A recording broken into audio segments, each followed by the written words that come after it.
Pendidikan bukan sekedar kebutuhan, melainkan hak dasar dari setiap warga negara yang pastinya ini sudah dijamin oleh konstitusi. Dalam Undang-Undang Dasar 1945 disebutkan bahwa setiap warga negara berhak mendapatkan pendidikan yang layak.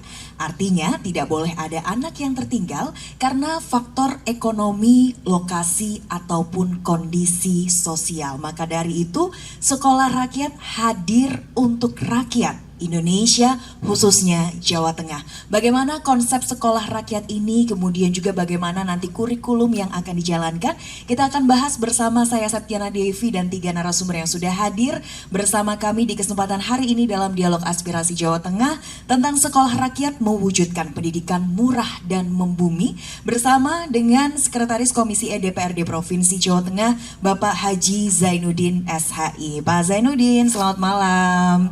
Boleh dipakai mikrofonnya Bapak?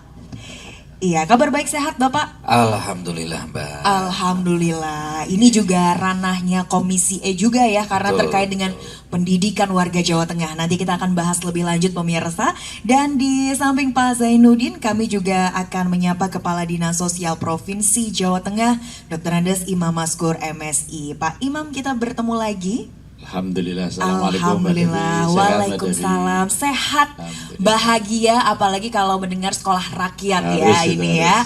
Yang kabarnya sebentar lagi akan ongoing ya Bapak ya. Betul, insyaallah. Oke, nanti kita akan bahas lebih lanjut dan di samping Pak Imam kita juga akan menyapa PLT Sekretaris Dinas Pendidikan Provinsi Jawa Tengah Bapak Sunarto SPD MPD. Pak Sunarto, selamat malam. Selamat malam Mbak Devi. Iya, kabar baik, sehat, bahagia juga menyambut sekolah rakyat ini ya, walaupun ini, menjelang tanah jalan baru. Nah itu ya, walaupun ini di bawah Dinas Sosial Provinsi Jawa Tengah, tapi juga didukung penuh oleh Dinas Pendidikan Provinsi Jawa Tengah ya. Oke, kita ke Pak Imam terlebih dahulu. Pak Imam, sebetulnya konsep sekolah rakyat itu seperti apa sih Bapak? Ya, terima kasih Mbak Devi. Jadi sekolah rakyat ini adalah satu ide besar dari beliau Pak Presiden Prabowo berkaitan dengan menginginkan beliau itu nguwongkan orang cilik, dalam arti mereka-mereka yang masih di dalam masuk dalam miskin ekstrim, kemudian sangat miskin. Ini gimana caranya biar mereka juga diberikan kesempatan untuk memperoleh pendidikan yang layak. Jadi tujuan utamanya adalah memutus mata rantai kemiskinan di Indonesia melalui pendidikan. Investasi kita di pendidikan memang belum bisa 1 tahun 2 tahun langsung kelihatan, tapi investasi jangka panjang. Nah, ide besar ini kemudian dilahirkanlah sekolah rakyat ini. Kemudian untuk proses pelaksanaannya mereka harus masuk dalam asrama, model pendidikannya diasramakan, model boarding. Kemudian mereka dijamin penuh untuk makanannya, sampai buku-bukunya, sampai peralatan sekolahnya, semuanya dikompliti. Mereka hanya cukup datang dengan tangan kosong saja, kemudian masuk ke asrama, sudah semuanya diberesi semua. Dari mulai sepatu semuanya dibiayai oleh pemerintah. Kemudian mereka diasramakan selama 24 jam penuh, khusus yang untuk sekolah dasar, orang tuanya masih kapanpun boleh menengok. Tapi yang SMP, SMA ada batasan-batasan untuk ditengok orang tuanya. Jadi alhamdulillah sementara ini ada di 14 titik di Jawa Tengah sudah berjalan sekolah rintisan, sekolah rakyat. Dan insya Allah tahun ini sudah mulai menempati gedung-gedung baru. Saat ini sudah mulai dibangun di kabupaten kota yang sudah ada sekolah rintisannya sebanyak 11 titik. 11 titik sudah dimulai dibangun, insya Allah nanti di bulan Juni sudah mulai akan berpindah ke gedung yang baru. Oh baik, jadi ini sudah sangat siap ya, karena ini sudah siap. Bulan Mei, berarti 1 bulan lagi akan pindah ke gedung baru ya, boarding school itu. Betul, ya. Oke, baik. Nah, bicara tentang pendidikan, ini kalau sekolah rakyat kan memang menghadirkan pendidikan untuk teman-teman atau saudara-saudara kita yang memang terbatas dari dana, dari ekonomi. Nah, sebetulnya kalau bicara tentang biaya pendidikan saat ini, apakah memang cukup mahal atau sebetulnya seperti apa sih Pak Sunarto? Baik, terima kasih Mbak Devi. Jadi hadirnya sekolah rakyat ini pertama maksudnya harus kita syukuri, luar biasa. Karena masalah pendidikan, salah satu masalah yang belum terselesaikan itu adalah masalah akses. sehingga masih banyak masyarakat kita itu yang kesulitan mengakses pendidikan. Banyak hal, satu, tempat tinggalnya dia ke sekolah-sekolah yang ada itu jauh dan itu butuh operasional yang tinggi. Yang kedua, memang kondisi yang tadi sampaikan Pak Imam Maskur bahwa dia ada pada posisi kalau sekarang desil ya, ada di desil bawah. Desil bawah itu tentu desil 1, desil 2, desil 3, 4 itu mereka yang selama ini menjadi prioritas untuk mendapatkan afirmasi. Sehingga kalau keluarga desil 1, 2, 3, 4 ini itu harus menanggung biaya sekolah seberapapun, itu sudah beban berat bagi mereka. Nah, kebijakan ini sebenarnya ini menjangkau yang selama ini belum terjangkau. Jadi menjadi solusi untuk anak-anak yang tidak berkesempatan kuliah itu sekolah, terus akhirnya ini bisa. Karena mereka memilih untuk putus sekolah ya. Angka putus sekolah kalau di Jawa Tengah bagaimana Pak? Apakah cukup memprihatinkan? Jadi kalau kita bicara ATS itu kan ATS itu ada tiga ya. Satu, anak yang memang tidak pernah sekolah sama sekali. Yang kedua, anak yang pernah sekolah tapi putus di tengah jalan. Jadi belum menyelesaikan satu tingkat. Tapi ada yang lulus tidak melanjutkan. Jadi dia katakanlah lulus SD nih. Tapi tidak melanjutkan SMP. Itu kita sebut juga ATS juga. Kemudian SMP kelas 2. Tidak bisa sampai kelas 3 terus dia putus di tengah jalan. Itu putus. Atau yang justru ini tidak pernah sekolah sama sekali, jadi dia belum pernah terdaftar sebagai siswa. Nah, sekolah rakyat hadir menjadi solusi saat polanya dengan menggunakan pola boarding di asrama, sehingga dia tidak ada beban biaya yang ditanggung oleh orang tua mereka. Bahkan semua kebutuhannya sudah dicukupi. Pokoknya fokus sekolah saja seperti itu ya. Dan ini yang tentu kita yakini akan menurunkan angka ATS yang sangat signifikan nantinya gitu. Meskipun kami di Dinas Pendidikan Provinsi Jawa Tengah itu kebijakan dari Pak Gubernur itu kita punya perhatian afirmasi yang luar biasa kepada masyarakat semacam ini gitu. Misalnya kita punya SMK boarding dan semi boarding. Itu mereka juga sama di asrama dicukupi semuanya gitu. Jadi ini terus menambah besar angka untuk narik itu. Tapi kan kewenangan kita hanya di tingkat SMA dan SMK saja. Sementara yang di tingkat SD SMP ini bukan kewenangan kita di provinsi, tapi begitu sekolah rakyat ini terintegrasi semuanya dari paling bawah sampai lulus sekolah menengah. Baik. Jadi ini betul-betul mewadahi semua dari sekolah dasar sampai sekolah menengah atas ya. Kita ke Pak Zainuddin. Pak Zainuddin ini sebagai Sekretaris DPRD Provinsi Jawa Tengah khususnya Komisi E yang membidangi pendidikan, bagaimana Bapak melihat sekolah rakyat ini? Ini saya kira sama seperti yang disampaikan Pak Narto, Pak Kadis, Dinas Sosial, itu juga hal yang cukup bagus untuk kita terima karena memang betul-betul menjembatani tentang kebutuhan masyarakat, utamanya adalah kelompok miskin untuk mendapatkan akses pendidikan yang setara, baik setara dari sisi kualitas pendidikannya maupun setara dalam kualitas infrastruktur pendidikannya. Karena selama ini bisa dikatakan dari setara kualitas dan infrastruktur itu adalah rata-rata mayoritas yang bisa memenuhi itu adalah kelompok-kelompok menengah ke atas. Dengan konsep adanya SR ini memberikan peluang bahwa kelompok-kelompok rentan masyarakat, utamanya kelompok masyarakat miskin, itu memiliki ruang yang sama untuk mendapatkan kualitas pendidikan yang terbaik di Republik ini. Apalagi tadi kalau jenengan tadi memberikan pengantar bahwa pendidikan adalah salah satu hak dasar yang harus disediakan oleh pemerintah Republik Indonesia dalam konteks untuk memajukan kesejahteraan umum. Tentu kesejahteraan ini modal dasar utamanya adalah pendidikan. Selama pendidikannya itu adalah semakin baik, maka potensi kesejahteraan masyarakat juga akan semakin lebih baik dan meningkat di masa-masa yang akan datang. Maka ini menjadi hal yang dasar untuk menuju era yang lebih baik bagi Indonesia di masa-masa yang akan datang. Pendidikan adalah investasi yang paling pokok untuk itu. Dan sejauh mana peran dari DPRD Provinsi Jawa Tengah untuk mengafirmasi mungkin keluarga-keluarga yang kurang mampu untuk mau bersekolah di sekolah rakyat ini? Ya, ini memang butuh sosialisasi yang cukup lumayan untuk disampaikan kepada masyarakat terkait keberadaan sekolah rakyat ini, karena memang ini adalah program skala prioritas baru dari pemerintah Pak Prabowo, dan baru prosesnya juga step by step prosesnya adalah pembangunan dan inputting murid-murid dari berbagai lini. Tentunya ini adalah butuh tahap pertama, tentu adalah sosialisasi. Ini yang menjadi hal yang perlu diterima oleh masyarakat agar mereka mengetahui program ini dengan baik. Yang kedua juga yang paling penting juga dalam konteks sekolah rakyat ini adalah tentunya kita berharap bahwa sekolah ini betul-betul mengutamakan betul tentang kualitas dan mutu dari sekolahannya, sehingga kesan tanda kutip bahwa ini sekolah orang miskin ini tidak menjadikan stereotip bahwa sekolah ini adalah sekolah kelas 2 dibandingkan sekolah yang secara umum dikelola oleh Kementerian Pendidikan, Dinas Pendidikan. Nah, ini agar jangan sampai terjadi atau bahkan dengan sekolah-sekolah swasta yang ada.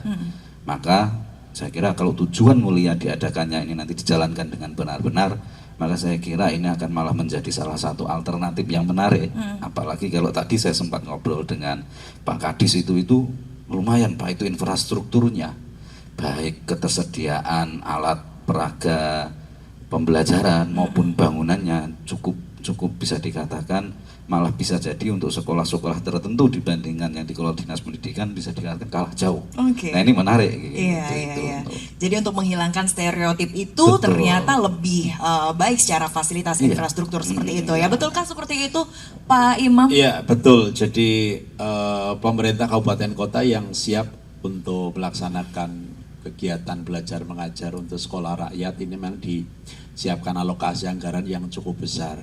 Pemerintah daerah hanya diminta untuk menyiapkan minimal 5 hektar, kemudian nanti dari pemerintah pusat dalam hal ini Kementerian PUPR menyiapkan alokasi anggaran sekitar 230 miliar per unit artinya, dan di situ nanti satu sekolah itu bisa menerima 1.000 siswa dari mulai SD, SMP maupun SMA. Nah, kemudian nanti mereka anak-anaknya juga fasilitas untuk sarprasnya sendiri juga dipenuhi. Jadi tadi yang disampaikan oleh Pak Sekretaris Komisi ini memang sangat luar biasa, artinya jangan sampai ada cap bahwa sekolah ini adalah sekolah hanya orang-orang atau anak-anak miskin, jangan sampai itu dimunculkan atau ya diupayakan untuk dihilangkan, karena di sana setiap siswanya juga seluruh kebutuhan mereka dipenuhi, dari mulai pakaian saja ada 8 style, 8 macam. Kemudian setiap satu siswa itu dikasih laptop satu-satu. Model pembelajarannya sudah model modern lah, kurikulumnya menyesuaikan dengan yang ada di Kementerian Pendidikan. Jadi itu fasilitas yang sangat luar biasa, makannya 3 kali, snacknya 2 kali, kemudian pemeriksaan kesehatannya rutin. Itu sangat luar biasa yang tidak didapatkan dari sekolah-sekolah negeri dalam hal ini. Jadi harapannya ke depan ya bisa selevel dengan sekolah Taruna Nusantara. Amin. Pak Prabowo menghendaki kayak gitu. Jadi anak-anak lulusan SMA dari sekolah rakyat itu harapannya ke depan kalau yang mau kerja ya kerja, dan sudah ada talent DNA-nya. Jadi mereka bakatnya kemana sudah diukur sama Mas Ari Ginanjar. Sudah dianu semuanya, ini bakatnya ini dan sebagainya, sudah ada datanya semuanya. Harapan beliau Pak Presiden setelah lulus SMA sekolahnya diteruskan ke perguruan tinggi tapi ambilnya di luar negeri, jangan dalam negeri. Dan itu juga ada beasiswanya juga yang disediakan. Iya, kan ada LPDP, ada KIP ada salah.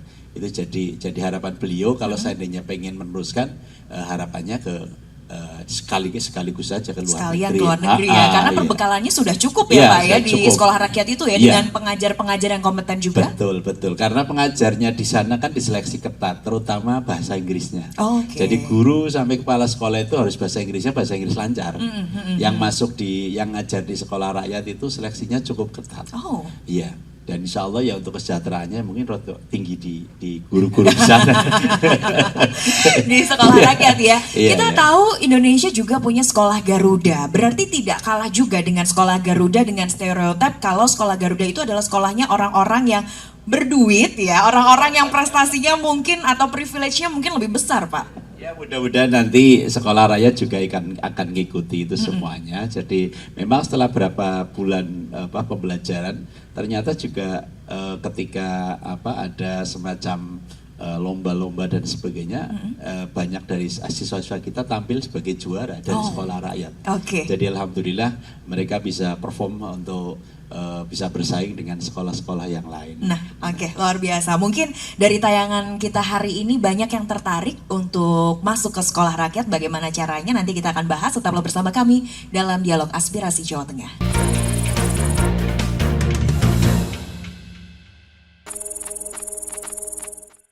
Kita masih membahas terkait dengan sekolah rakyat. Menarik ya, karena sekolah rakyat ini betul-betul memfasilitasi untuk anak-anak yang memang membutuhkan. Nah, ini saya tadi penasaran gimana caranya masuk ke sekolah rakyat ini, Pak Imam? Oke, matur nuwun Mbak Devi. Jadi sekolah rakyat ini tidak ada pendaftaran. Jadi adanya penjangkauan. Jadi mereka yang masuk dalam desil 1 dan desil 2 nanti akan dijangkau, akan diverifikasi validasi oleh pendamping sosial yang ada di desa-desa.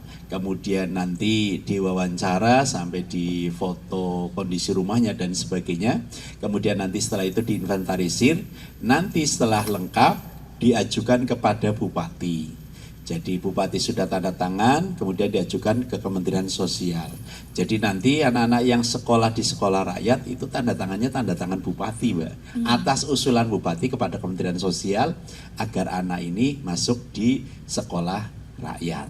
Nah, kemudian nanti anak-anak itu nanti diambil, diasramakan, semuanya dibiayai oleh pemerintah. Masuknya gratis, tapi tidak ada pendaftaran, dan jangan coba-coba untuk titip atau jasa penitipan. Tidak ada ya, just tip ya. Tidak ada.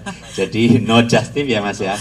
No just tip ya. No titip, no just tip di sekolah rakyat. Jadi nanti datanya adalah paket DTSEN, data tunggal sosial ekonomi nasional yang masuk desil 1 dan desil 2, nanti yang akan dijangkau oleh teman-teman pendamping sosial. Kalau tadi Pak Sunarto sampaikan itu kan ada anak-anak beragam ya, ada yang tidak sekolah, putus sekolah dan lain sebagainya. Bagaimana dengan usia? Gap year nih bisakah Pak masuk di sekolah rakyat? Boleh kalau seandainya misalkan kayak di sekolah rakyat dasar Kota Semarang itu karena usianya beda-beda ya. Jadi di sana kelas 1 dan kelas 2 itu jadikan satu Mas. Kemudian 34 jadikan satu, 56 dijadikan satu. Karena kan mereka latar belakangnya ada pemulung, ada pengemis, ada pengamen dan sebagainya. Kadang-kadang sama sekali belum pernah ikut pendidikan sama sekali, ada juga yang putus sekolah dan sebagainya. Jadi mereka ditampung semuanya.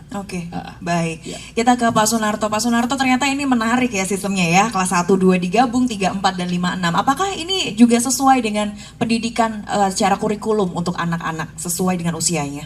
Ya, ini yang menarik Mbak Devi. Jadi kalau kita berbicara tentang substansi yang akan disampaikan kepada anak-anak ini, hal yang paling besar sebenarnya kan bagaimana membangkitkan harga diri anak ini, membangkitkan kepercayaan diri anak ini, sehingga dia berangkat dari keluarga ekonomi seperti apa itu kondisi saat ini, tapi dia punya harapan yang besar di masa yang akan datang. Maka kurikulum secara materi pembelajaran sesuai dengan kurikulum yang diajarkan di sekolah reguler yang lain. Hanya karena itu sekolah berasrama, kita bisa bayangkan sekolah berasrama itu 24 jam mereka di situ kan gitu. Nah, ini utamanya dalam pendidikan karakter ini menjadi sangat luar biasa. Jadi mulai dari bangun tidur sampai tidur lagi semuanya sudah terjadwal semuanya. Nah, karena itu membangkitkan harapan, kemudian memperbaiki diri itu yang sangat luar biasa di dalam penerapan kurikulum sekolah rakyat. Nah, kemudian di sekolah rakyat tetap nanti akan mengikuti kebijakan-kebijakan dari Kementerian Pendidikan Nasional. Misalnya ya di akhir jenjang nanti akan ada misalnya tes kompetensi akademik TKA, mereka juga akan mengikuti jika sama dengan yang di reguler. Semuanya tidak ada yang perbedaan, tapi justru ada banyak nilai tambah yang diperoleh karena ini sekolah boarding. Sekolah boarding, apalagi gurunya tadi juga dengan seleksi yang luar biasa, kompetensi yang luar biasa. Ini saya kira kita punya harapan yang tinggi. Dan ini kita rasanya senang sekali dibantu oleh Dinsos, Pak. Karena apa? ATS yang selama ini setiap kali paparan itu ATS kita ini, ATS ini, kemudian kita tingkatkan ini tidak signifikan. Ya, tapi begitu sekolah rakyat ini kan langsung sekian 1.200 lebih loh ini. 1.200. Ini tahun pertama. Tahun kedua sebentar lagi, Pak ya. Tahun kedua sebentar lagi itu nanti akan lebih Berarti sangat yang membantu Dinas Pendidikan. sangat membantu, Mbak. Oke, untuk mengentaskan ini ya permasalahan pendidikan yang memang banyak di Jawa Tengah. Ya. Anak-anak ini kan kadang merasa inferior ya, inferior karena kondisi di rumahnya, kondisi dan ada yang tidak pernah mengenyam pendidikan ini tadi, sehingga memang dibutuhkan juga penyesuaian pada saat masuk ke asrama. Lah, maka perlu pendekatan yang tepat agar anak ini keberaniannya muncul, kemudian dia bisa menggali potensinya. Maka kalau tadi sampaikan oleh Pak Kepala Dinas, Pak Imam Mansur, bahwa juga gandeng Pak Ari Ginanjar ya, yang selama ini itu concern dalam emosional, spiritual, ya kan, ESQ kan, ya, itu sebenarnya membangkitkan potensi diri yang benar. Dan itu digarap dari sejak dini. Sejak dini. Maka kita punya harapan yang tinggi kepada anak-anak itu. Saya kira dia akan lupa kondisinya saat ini, tapi dia selalu akan ingat dengan cita-citanya ke depan. Amin. Semoga anak-anak yang bersekolah di sekolah rakyat ini punya cita-cita yang luar biasa ya untuk mendobrak angka kemiskinan. Iya, jadi itu aja kemarin Pak Ari Ginanjar itu menyampaikan ada yang ke depan lulus SMA kelas 3 gitu sudah langsung diterima di universitasnya Pak Ari Ginanjar. Sudah 7 atau 8 anak itu sudah langsung diterima. Sudah tanpa melihat apa-apa, hanya melihat talent DNA-nya, talent DNA sudah kelihatan. Jadi udah langsung nanti ini tahun ini akan kami ambil 8 siswa yang akan masuk di perguruan tinggi saya. Oke, berarti memang itu adalah anak-anak yang kurang beruntung ya Bapak ya untuk mendapatkan akses pendidikan yang layak, padahal sebetulnya mereka sangat mampu, punya potensi ya itu tadi.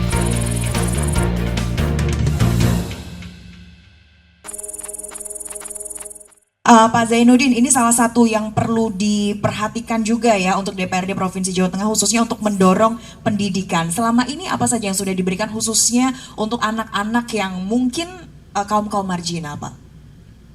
Ya, kalau secara langsung bahwa DPRD memberikan apa kayak begitu ya tidak memberikan program yang secara spesifik karena memang secara tugas tupoksi kita itu kan bagian penganggaran, kemudian pengawasan dan nah. Tapi dari sisi penganggaran ini memang kalau dari DPRD tentu memberikan sesuai dengan aturan main bahwa 20% total anggaran kita itu adalah untuk pendidikan, itu ya kita betul-betul kawal aturan main itu agar betul-betul bisa terrealisasi di Jawa Tengah. Nah memang, khususnya juga untuk kelompok-kelompok miskin ini. Untuk tahun anggaran ini saja kita juga untuk dinas pendidikan kita juga mau mengalokasikan untuk 10.000 beasiswa ya Pak, beasiswa untuk kalangan miskin dan juga kita memberikan alokasi untuk yang 50.000 siswa itu juga untuk mendapatkan keringanan pembiayaan gitu dari anggaran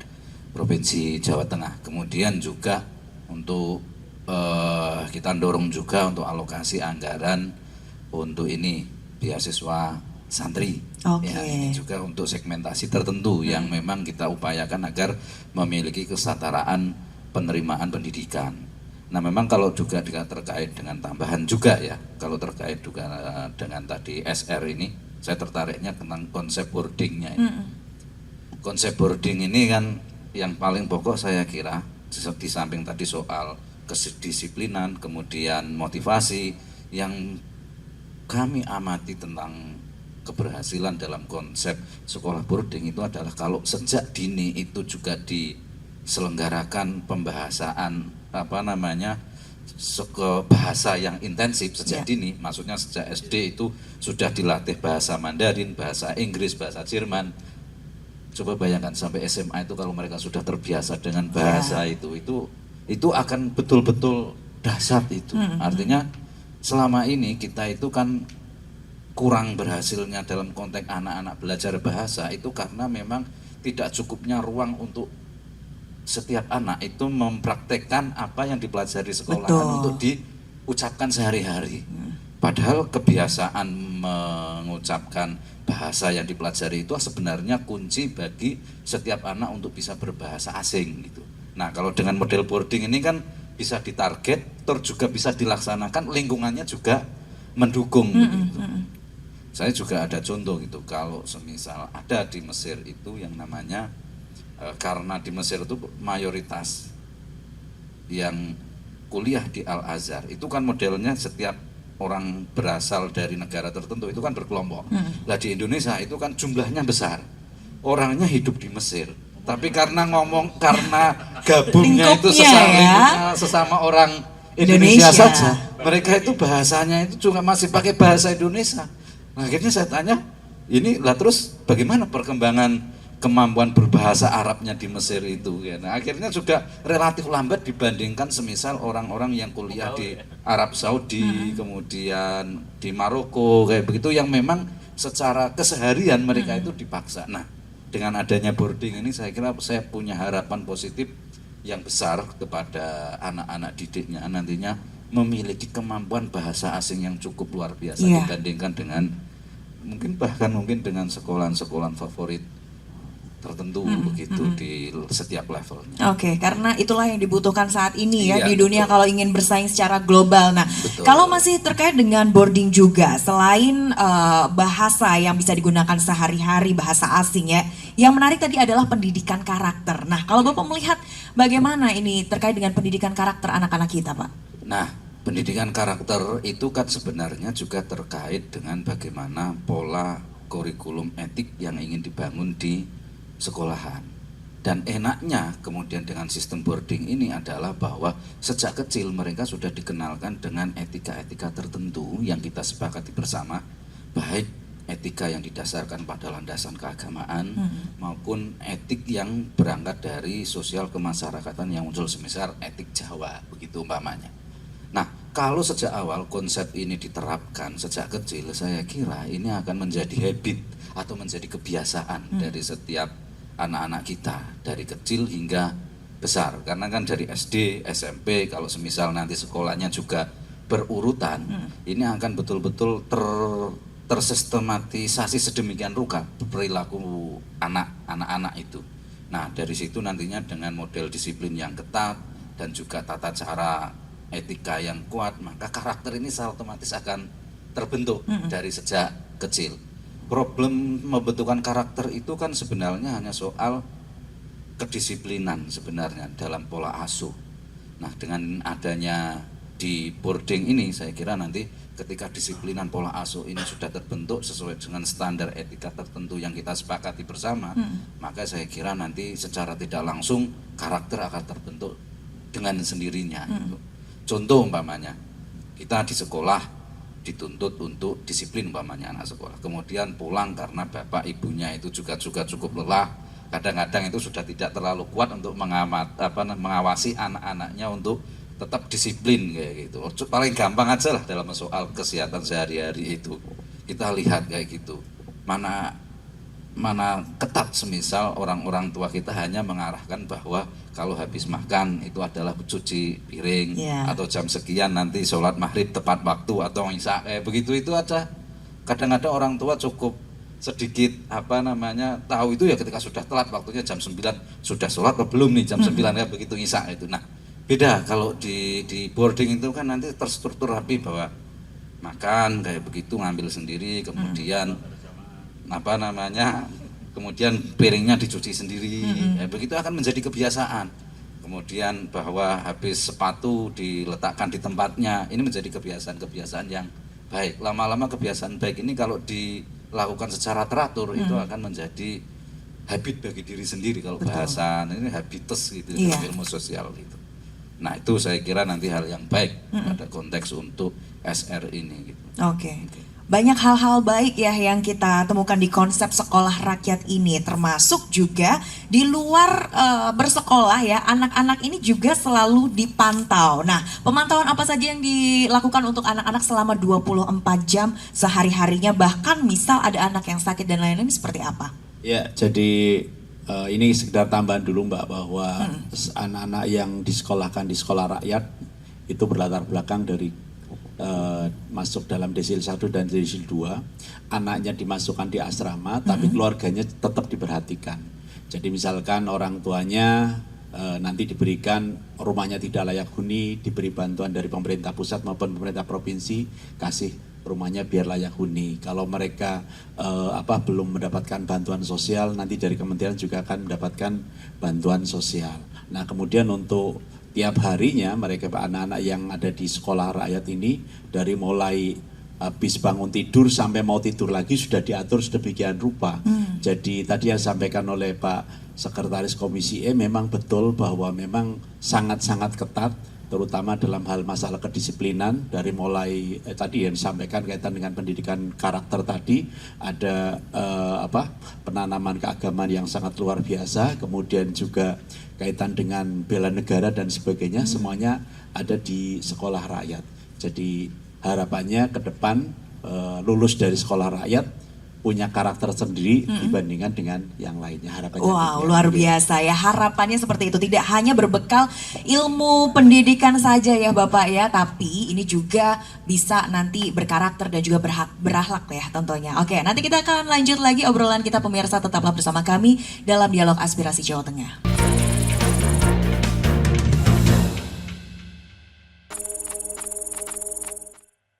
Kita masih bahas mengenai sekolah rakyat ya, yang di Jawa Tengah saat ini sudah terbangun ada 14 titik. 14 titik dan ini sudah siap semuanya nantinya untuk bisa digunakan untuk bersekolah untuk anak-anak dari desil 1 dan desil 2. Nah, ini kalau anak-anak kan pasti dari latar belakang yang berbeda-beda Bapak. Kemudian mereka disatukan dalam sebuah boarding school dengan segala ketentuan yang ada. Gimana kalau mereka nanti nangis, stres gitu ya di dalam, pengen pulang saja. Ayo dong Ibu jemput aku. Ini gimana Bapak? Iya, khusus yang untuk sekolah rakyat dasar atau SRD itu keluarganya kapanpun boleh menengok. Tapi yang untuk SMP, SRMP, sekolah rakyat menengah pertama sama sekolah rakyat menengah atas itu sudah di jadwal tertentu. Keluarganya bisa menengok hari apa, jam berapa sampai jam berapa, sudah ada ketentuannya. Tapi tiap bulan ada diberikan waktu pesiar. Jadi kalau pesiar pun pakai bajunya baju pesiar, tidak boleh pakai baju sembarangan. Jadi mereka yang sekolah di sekolah rakyat kalau pesiar pulang ke rumah pakai bajunya baju pesiar, berangkatnya juga pakai baju pesiar. Ada juga kayak misalkan kota Solo, kota Surakarta itu juga ada waktu-waktu tertentu diajak sama Pak Wali Kota untuk berkeliling di kota Surakarta ketika ada momen-momen besar. Jadi itu menjadikan mereka tambah betah. Yang tadi disampaikan bahwa ada beberapa anak yang memang kadang-kadang tidak betahnya karena dia tidak memiliki kebebasan, terutama HP loh Mbak. HP tidak boleh kan, ya Pak ya? HP tidak boleh, hanya waktu-waktu tertentu saja, sudah dalam jam waktu-waktu tertentu saja dipersilakan megang HP. Ini yang kadang-kadang tidak betahnya karena biasa hidup bebas gitu ya, berkeliaran di mana, kadang di pasar, kadang di kolong jembatan dan sebagainya. Dia kaget, awal-awalnya memang kaget, tapi begitu 1 bulan 2 bulan ya alhamdulillah sudah mulai betah lah. Dan kalau seandainya awal-awal mereka kebanyakan yang masuk ke sekolah rakyat setelah dicek kesehatan gratis, kebanyakan sakitnya anemia Mbak. Kurang darah. Tapi kemudian diperiksakan kesehatannya, dipantau selama 24 jam, alhamdulillah mereka 1 bulan 2 bulan sudah pada gemuk-gemuk dan sudah pada betah-betah. Karena semuanya dikompliti dari mulai A sampai Z-nya, semuanya tidak ada kekurangan lah dari mereka. Jadi makannya satu porsinya 15.000 Mbak. Belum ada snack dan buahnya. Snack dan buahnya sehari 2 kali. Jadi ya semuanya terpantau. Iya, 4 sehat 5 sempurna, malah melebihi mungkin ya. Iya, jangan dong Pak, nanti obesitas nanti. Anak-anak ya. Oke, jadi semuanya terpantau di sana. Nah, ini kalau dari Pak Sunarto melihat sistem dari sekolah rakyat ini, apakah ngiri atau seperti apa Pak sekolah di bawah Dinas Pendidikan? Iya, kita bersyukur Mbak. Kita bersyukur anak-anak itu mendapat pelayanan yang sangat baik semacam itu. Sehingga ini tentu tantangan bagi guru-guru yang ada di sana mengasuh itu dengan berbagai macam latar belakang, mesti harus merancang pembelajaran yang tetap sesuai dengan kurikulum, tetapi dikemas dengan cara yang menarik bagi mereka sehingga mereka terhindar dari rasa kejenuhan. Ya mesti harus variatif.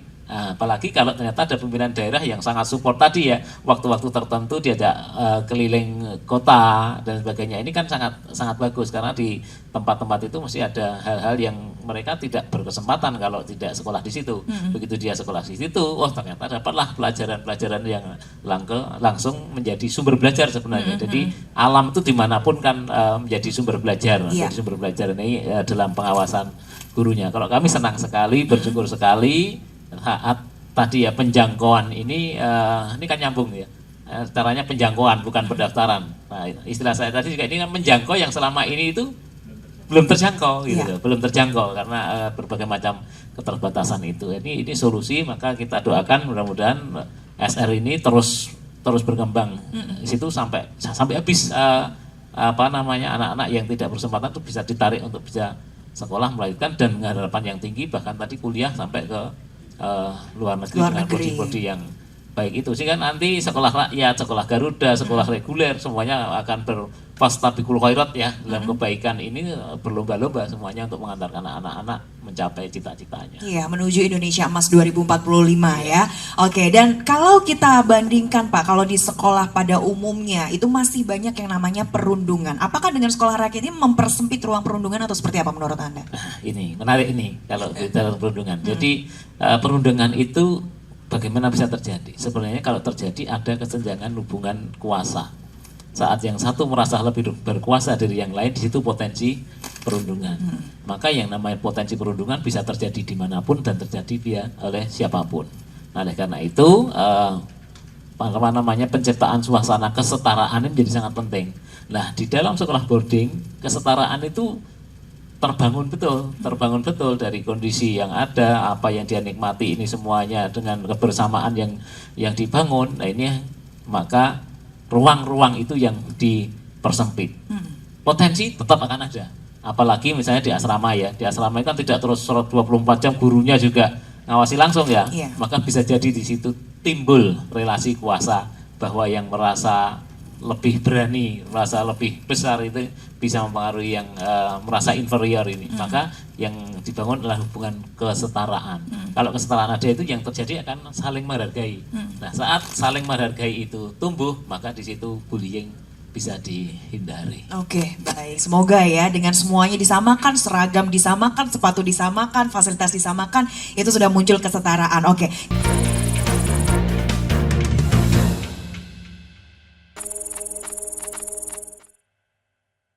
Kita ke Pak Zainuddin. Pak Zainuddin, kalau meng-highlight tantangan-tantangan tadi ya yang ada di sekolah rakyat, kalau Bapak apa pesannya?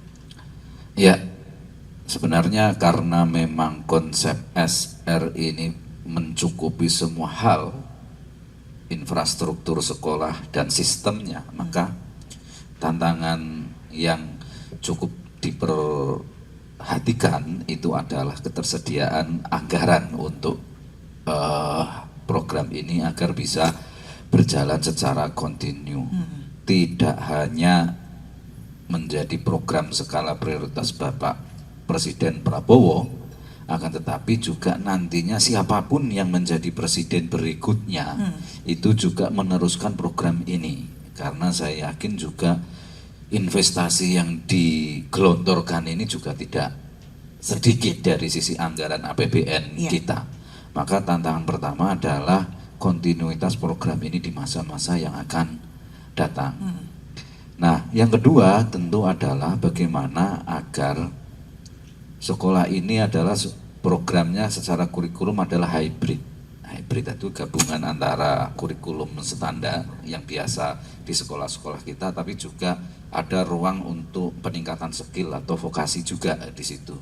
Di samping juga ada hal-hal yang lain terkait tentu tadi yang kita sebutkan, bahwa salah satunya adalah peningkatan kapasitas bahasa anak didik karena punya peluang di sana. Nah, maka bisa juga ini menjadi hal yang perlu sangat diperhatikan agar quality kontrolnya benar-benar bisa diawasi secara terus-menerus dan kemudian dikerjakan, evaluasi dilakukan sebagai sebuah program baru, nantinya betul-betul bisa terwujud dengan baik sekolah yang kita harapkan. Karena juga antara anggaran yang besar dengan output yang bagus itu harus betul-betul sinkron. Nah, tantangan ketiga juga tentu adalah soal disiplin masyarakat kita, terutama adalah ketika tadi soal itu bukan pendaftaran tapi penjangkauan. Itu adalah disiplin bahwa SR itu adalah untuk sekolah orang-orang miskin. Jangan sampai nanti dalam konteks rekrutmen siswa itu nantinya melalui tenaga PKH yang mulai tadi prosesnya sudah dijelaskan oleh Bapak Imam Maskur, itu adalah bahwa dilalui Bupati begitu, tapi nantinya masih ada juga secara tidak langsung nitip begitu. Nitip begitu. Nah, ini artinya bahwa kesadaran masyarakat, baik masyarakat penerima manfaat dari SR maupun pelaksananya sendiri, itu adalah betul-betul menyadari sekolah ini adalah untuk segmen kelompok miskin, sehingga nantinya yang betul-betul yang tidak masuk kategori jangan berupaya gara-gara melihat kok fasilitasnya kok dahsyat begitu. Nah, menarik gitu kan. Nah, makanya ini juga tantangan ketiga adalah soal itu tadi, soal disiplin. Nah, tentu yang keempat tantangannya adalah soal ini tadi, bahwa ya memang kelompok-kelompok miskin ini diakui atau tidak diakui dalam konteks semisal standar pengawasan anak itu tentu berbeda dengan semisal kelompok menengah ke atas. Karena ya memang karena kemiskinan itulah biasanya standar pengetahuan pendidikan anak itu juga relatif kurang. Nah, di sini juga akhirnya membentuk karakter anak yang tanda kutip sangat jauh dari standar umum kalau kita bicara tentang pendidikan anak. Tiba-tiba kemudian karena kurangnya konsep parenting kemudian dikumpulkan jadi satu dalam satu asrama. Kira-kira bisa dibayangkan. Sing biasa dolan terus sawah, mergo ora sempat sekolah, atau semisal banyak berkeliaran kalau di kota-kota itu di bawah jembatan kemudian kayak begitu, praktis kan nilai-nilai pendidik karakternya kan kurang, tiba-tiba harus dikumpulkan pada satu tempat gitu.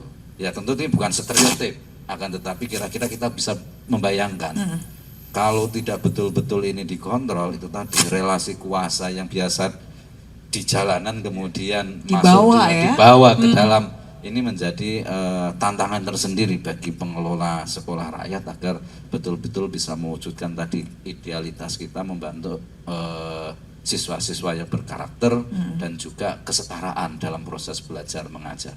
Oke, baik. Tantangannya cukup banyak ya. Semoga ini dengan berjalannya waktu ini memang by proses ya Bapak ya untuk menjawab tantangan itu semua. Baik.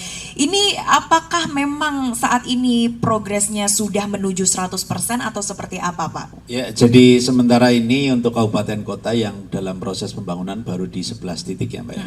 Pembangunan sekolah rakyat yang satu sekolah itu nanti ke depan menampung 1.000 siswa. Kita bayangkan kalau seandainya 35 kabupaten kota punya sekolah rakyat satu-satu, berarti ada 35.000 anak atau siswa yang bisa ditampung di sekolah rakyat di Jawa Tengah. Apalagi kalau seandainya Pemprov Jawa Tengah juga memberikan asetnya untuk SR, tambah lagi jadi 36.000. Nah, ini sangat luar biasa, dan untuk kesiapannya insya Allah nanti di bulan Juni ini mereka sudah menempati sekolah atau gedung yang baru, khususnya yang ada di sekolah-sekolah rintisan yang sudah berjalan.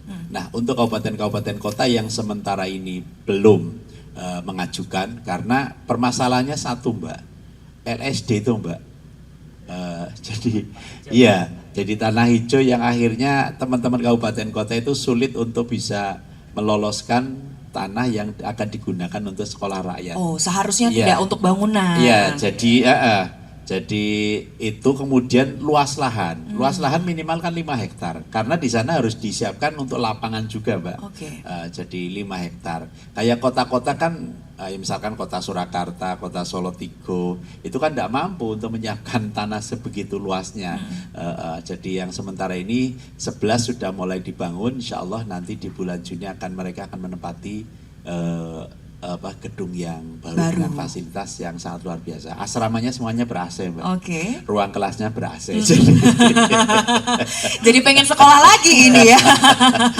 Jadi luar Oke. biasa. Luar Ya, biasa. Berarti ya. PR-nya lagi adalah terkait dengan data karena semuanya by data ya Iya, Pak ya iya. untuk penjangkauan ini Iya, ya. Oke, kita dukung penuh untuk sekolah rakyat. Baik Pak Sunarto, apa harapannya untuk sekolah rakyat ke depannya ini Pak? Iya, harapannya sangat tinggi untuk pertumbuhan anak-anak yang selama ini terpinggirkan, maka kita pastikan anak-anak ke depan ini nanti menjadi bukti bahwa pendidikan ini yang dikelola dengan sangat baik, difasilitasi sangat baik, itu akan mengangkat harkat martabat mereka, kesejahteraan mereka dan sebagainya, sehingga mereka nanti bentuk birrul walidainnya itu ditunjukkan ya, sebagai seorang anak itu orang tua itu menjadi sangat bermartabat melalui pendidikan. Melalui pendidikan. Karena hari ini Pak Sunarto hadir di sini, Pak Zainuddin dan Pak Imam hadir di sini bermula dari pendidikan ya, bermula dari pendidikan dasar terlebih dahulu. Baik, terima kasih untuk diskusi kita yang hangat dan luar biasa. Ini mungkin kita harus hadirkan episode kedua ya Bapak ya, terkait dengan sekolah rakyat ini. Terima kasih Pak Zainuddin, Sekretaris Komisi E DPRD Provinsi Jawa Tengah. Terima kasih juga Pak Imam Maskur, Kepala Dinas Sosial Provinsi Jawa Tengah, dan juga Bapak Sunarto, PLT Sekretaris Dinas Pendidikan Provinsi Jawa Tengah. Terima kasih sudah hadir hari ini untuk membahas terkait dengan sekolah rakyat. Dan pemirsa, sekolah rakyat ini sangat relevan karena bukan hanya sekadar jargon belaka, tapi juga upaya untuk menghadirkan pendidikan yang benar-benar dekat dengan rakyat, dekat dengan masyarakat, terjangkau, inklusif, dan sesuai dengan kebutuhan nyata di lapangan. Selamat bersekolah untuk adik-adik di sekolah rakyat. Semoga betah jadi generasi yang luar biasa, dan kita tunggu nanti ya untuk bisa bersaing secara global, secara mendunia. Saya Septiana Devi undur diri, sampai jumpa.